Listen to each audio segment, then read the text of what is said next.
Welcome to Community Crossroads. I'm Carolina Astrain. For this week's show, it's a special one. We're spotlighting the Goliad School District's filmmaking department, filmmaking club. And here to talk to us more about it, we have a junior and a senior here from Goliad High School. We have Zeta and we have Brianna. Welcome. Hello. Hi. It's great to see y'all, and congratulations on doing well in the UIL competition this year. Talk to us about what it's been like being part of this class. Is this your first year in this class? And what do you call it? What does it look like on your schedule? Is it like filmmaking? What does it look like? This is both of our first years taking this class. Of course, I've always heard about this class. I've had friends take this class, but I'm not exactly sure what the name is, unless you know. It's like, I think it's like digital tech or intro to digital tech or something like that. Okay. But it's really a filmmaking class. Yes, ma'am. Pretty much, yes. So what were the first couple of weeks like? What did y'all learn? So our first project when we walked in was we were going to interview everybody that was in our class, which not many people were in our class, but we have a mix of freshmen, sophomores, juniors, and seniors, of course. So it's like an elective that you can kind of take at any time in your high school career. Yes, ma'am. Very cool. So what was that like, interviewing everybody? That's actually a really good practice, especially if you're training to be a journalist. You go out and you write a profile on anyone. It's up to you to make it interesting, right? Yes. So what was that like for y'all? It was interesting.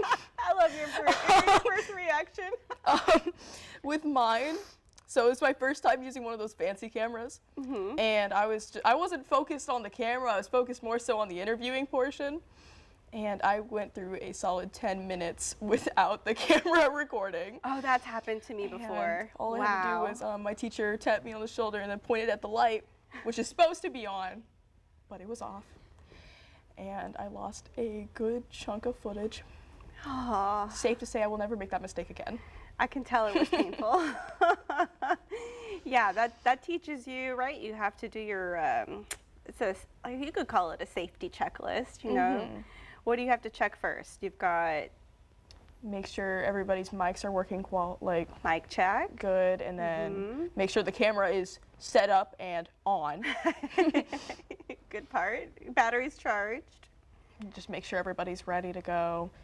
I say ask some questions beforehand so nobody's alarmed or stuttering or anything before. But do you wear an earpiece? That's a good practice whenever you're recording live, if you can. That way you can monitor the audio, right? If we're out, if for mine when I was out in the square, we also had headphones that you could put on just in case if you wanted to double check that it was just working. Yeah. No, it's good to keep track of everything, and it's a lot of work. It's a lot of fun. And what have the last couple of weeks been like? Just basically anticipating on results for our videos, really. We've had people come up to us and say, "Hey, I saw your video. You're the one that did this?" And we're like, "Yeah." And it's interesting because we know very few people.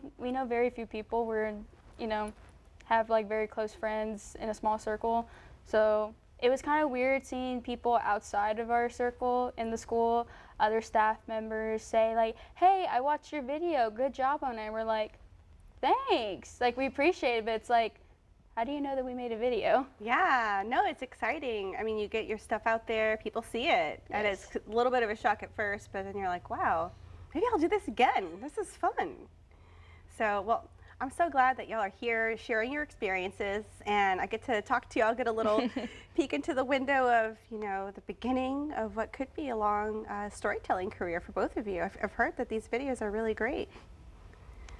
We tried very hard. Well, we're going to check them out here in just a few minutes. We're going to take a quick break. We'll be right back with Zeta and with Brianna, and we're going to show their documentaries. We'll be right back. And now we're back with two young aspiring filmmakers, storytellers from Goliad ISD. I'm here with Brianna and with Zeta. Thank y'all for being here. So we're going to check out Brianna's documentary. Before we start it, talk to us a little bit about it. So my documentary is called Baking Metal. It focuses on two of our very many vendors here at Goliad Market Days. And it's just about how these two people with very different stories come once a month to our town and just sell their wares and what it's like. Very cool. Well, we're going to check it out. Most people do it as a hobby. I just lucked out and found a way to make a job of it. I grew up in a family there was lots of baking, and so baking takes me home. Goliad is known for its traditions and history. For 35 years, Goliad Market Days have always been placed downtown, drawing in hundreds of buyers to peruse the tents of sellers marketing their wares, handmade furniture, canned goods, crafted home goods, and all things unique. But Market Days is not just about what's being sold. It's the people who made these items and their stories. I always thought it was kind of cool. When I was 19, there was an old blacksmith in the little town that I grew up in, and so I apprenticed under him and started kind of learning the trade. I'd already made a knife when I was 13. Had a brother that was a machinist. I just come from a blue-collar working class family. And so, you know, if you wanted something, a lot of times you just wanted to build it. You know, I think initially I was self-taught. Always took a lot of initiative. Of course, I had grandmothers that were bakers, and some of my recipes are recipes from my mom and my grandma. You know, I think of times being at my grandmother's and making cookies with her. Or even better yet, eating them after she's baked them. So yeah, every time it takes me back. A melting pot of purveyors gather once a month around the historic square of this rural South Texas town. From bakers to builders, sellers come from across the state to showcase their products. You know what? South Texas is wonderful. I haven't met any bad people. You know, in South Texas, everybody seems to be so accommodating and interested and engaged. I came to Texas for graduate school 40 years ago, and I just never left. I've always enjoyed Goliad Market Days since I've lived here, so it's fun to be a part of it. And I think it's kind of unique in a small town. I think this is like the 35th year or so for Goliad Market Days. So I think it's special that longevity and it being so well attended.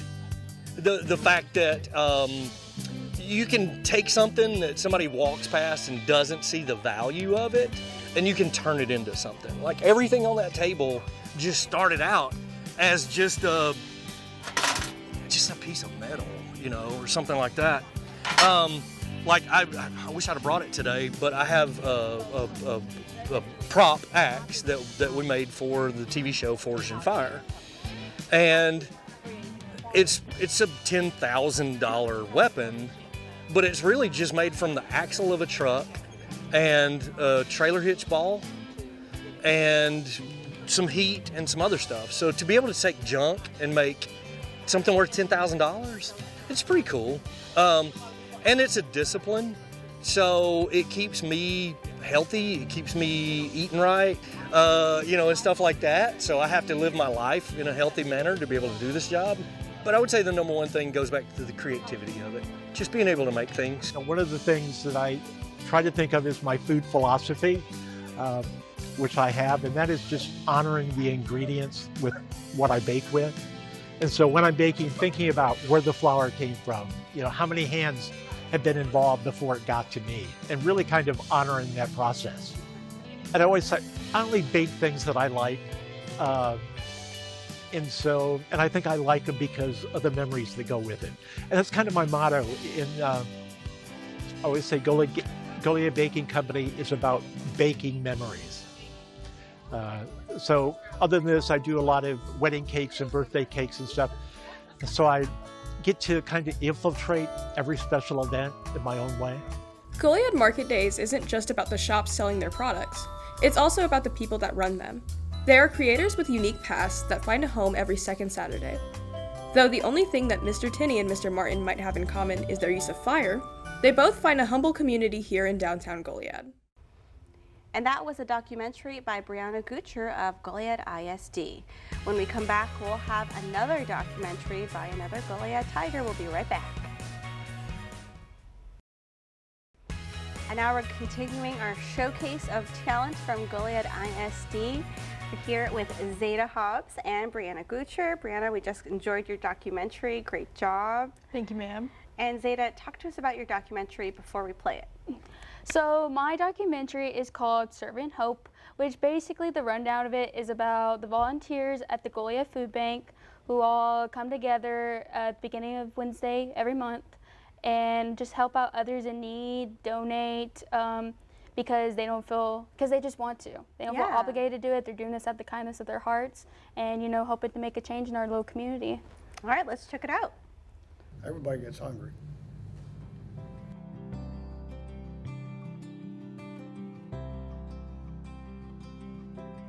I guess the ideal plan for the food bank is for it to go away. What does that mean? Well, that means that everyone would not be suffering from food insecurities, right? That there would not be a need for it. But we know that the poor will always be among us, so that has to be provided for. And we have to make sure have the assistance that we can provide for them. The food itself doesn't make up the Goliad Food Bank. It would not be as significant as it is today without the volunteers, who don't feel obligated to help, but choose to be there to support others in need. They do this out of the goodness of their hearts and a desire to make a meaningful change in the community. My wife Shirley and I called up and decided to jump in, do some volunteering. Well, it's actually a lot of fun. Everybody is like one big family here. Well, when I first got here, 2015, my first wife passed away. So I needed to find something else to do to keep busy. It was just kind of on my heart to come here. And one day I was driving to Port Lavaca in the food pantry truck. I was thinking about it, and the truck passed me, and I said, that's got to be a sign. Each year, the food bank documents the amount of food they distribute to each household. So as the average, and I can go by household average since 2019, so it was 206 households back then. So during COVID, it kind of picked up a little bit up to 252 families. 2022 is 261. Pardon me. 2023 there was 309.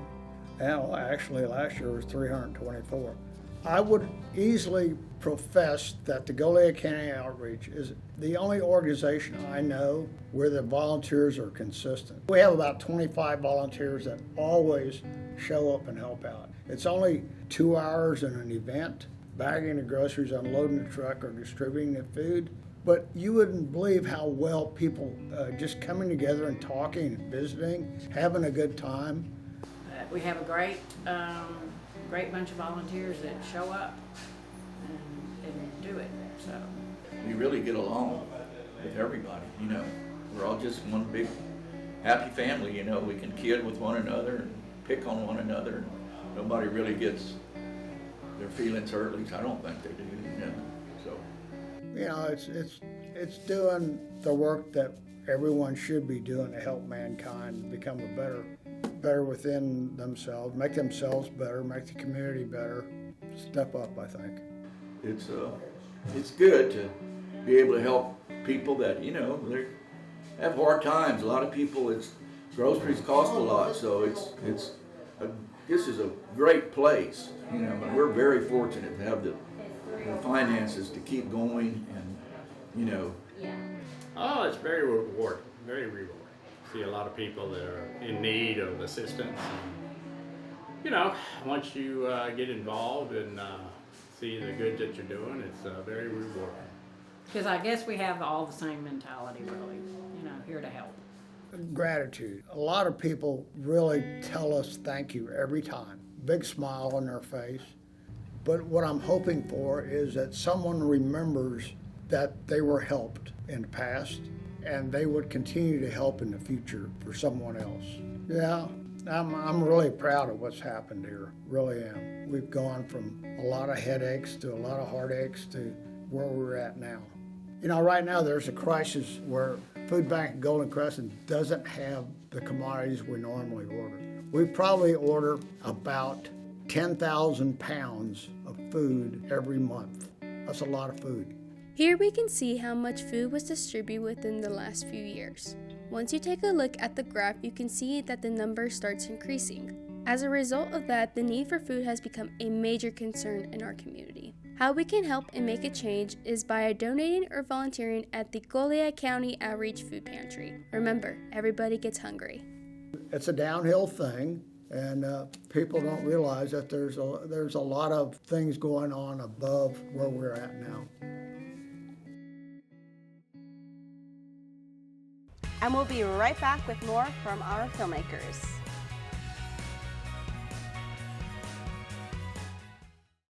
And we're back with the students from Goliad ISD. I'm here with Zeta Hobbs and Brianna Gucher. Y'all were stars this year in film class at Goliad ISD, and we got to check out your documentaries. Talk to us about what it was like collecting your interviews, getting into the editing session, and seeing the final product. What was that like for y'all? The interviewing part, it wasn't the worst, but I'm also not the best with talking with people that I don't know. And so having to come up with questions, I was a little nervous, I was a little shaky, to be honest, but honestly, it wasn't that bad once I got over it. But that wasn't even the worst of the problems. It was the amount of editing I had to do because I had so much B-roll, and because the place where I did my interviews, there was a really loud humming sound, so I had to de-hum those interviews, and it was just a lot of editing to do. Yeah. Did you get a minute of natural sound when you were out there? I think the only time I did was when they were bagging groceries and giving the groceries to other people, but even then there was a huge fan there also making sound, but it wasn't too terrible, but it was still a sound that you can hear in the video, so I had to lower that down, of course, so you can hear. Sounds like you used Premiere. I did, yes. Yeah. We both did, actually. Oh, very nice. Yeah, the new Premiere update, too, with the AI and the audio stuff, it's really come in handy. So I hear. I have the older version still. But yeah, audio is so essential. That is like the ultimate foundation of the home, right? If we're thinking of a film project as a home, so essential. Great to have that de-humming feature. What about you, Brianna? Did you have some obstacles audio-wise? Not really audio-wise. I think my biggest obstacle was recording voiceovers. I've never had experience with public speaking or speaking like that at all. And there was a lot of times where I would stumble up on my words, or I would read it out loud too fast to the point where you couldn't understand it. So a lot of it was writing down what would make sense for that portion and how I could say it in the right way so it executes the tone of the whole video very well. And listening to your own voice back. I know that can be excruciating when you first start doing this. But I mean, it's also a lot of fun. And you were talking about B-roll. Can you explain what is B-roll for those of us that may not know? So B-roll basically is just like your extra footage that you need. It's basically, what makes or breaks your video, honestly. And you should have a lot more B-roll, and you should have less of it, of course, because you never know if you're going to need it or not. All right, well, thank y'all so much. Congratulations on all your work. In just a few minutes, we're going to get to know the teacher behind this film program. We'll be right back. We're joined again here by Ms. Zeta Hobbs from Goliad ISD, but we're now introducing her teacher, Mr. Jason Collins. He oversees yearbook, photography, and the film program at Goliad ISD. Welcome. Thank you, thank you. So talk to us about your approach to these classes, more specifically the film class. What's your focus when you're going in there? For the film class this year, and probably for the next few years, we're focusing in on documentaries, because it gives the students the ability to not only learn how to shoot videos, they learn about the shots and about sound, as y'all talked about earlier, but it also teaches them the ability to think on their feet. There's a lot of active listening when you're going into an interview, as you well know. You have to be able to listen, you have to be able to ask questions on the fly. It's the same thing. They learn about poise, they learn to approach people they don't know. So it helps in many facets, especially when they hit college and beyond, while they may, even if they don't go into film. What they're learning is going to help them because they're going to know how to interact a lot better and be a little bit more confident when they go up to somebody. Yeah, and hopefully be a little bit better informed as news consumers, understanding that stories, they take different sources. You need to cover all those angles and kind of understanding that process. And you're a veteran journalist yourself. Yes, I have 20 years or 21 or so, somewhere in there. More than me. I was in great. Victoria for 9 as a police and courts reporter, and then 11 or something around the, I have to look at the years, 11 in Beeville as editor over there. Oh, wow. And we did a lot of the documentaries online because Beeville was really going in on the web to go to documentaries and start doing a lot more of the videos, just to reach a broader audience, especially the younger generation who wanted to see the videos. And it gave us another avenue to tell a story that was a lot of fun. Yeah, it's a lot of fun, and it's especially important to have storytellers, truth tellers in our area, in the Crossroads. We're lucky to have Crossroads Today, the Beeville paper, all of our regional papers as well.